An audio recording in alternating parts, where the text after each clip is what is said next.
So let's solve a problem like this. This looks interesting at first. You see your x squared, so you're kind of thinking quadratic. But how are you going to really factor this right now? That's kind of hard to see. So here's what we can do. What we can do is we can multiply everything by x squared. Because what's going to happen if we multiply everything by x squared? Including the 0? Well, we get 9x squared. And then here, one of these x's cancels, so we're just left with 3x. And then here, this entire x squared cancels, and so we have minus 2. And now we can see it's a quadratic. So now we can solve it. So how should we solve it? Well, it's always nice to try to factor it if we can. So let's try to factor it first. Let's move it over here. So I try to use the Richmond method.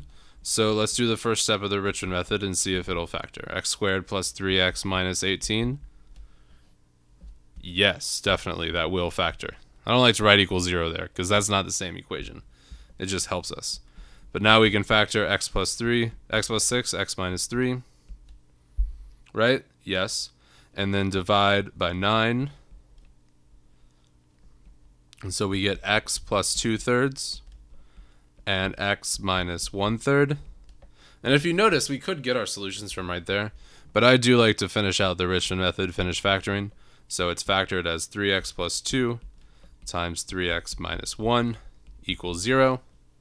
And so we separate that into the two equations. 3x plus 2 equals 0, 3x minus 1 equals 0. And so x is 1/3 and x is negative 2/3. So see, this is just a quadratic. You just had a factor, you just had to make it look like a quadratic first. And in this case, to do that, you just had to multiply by the x squared.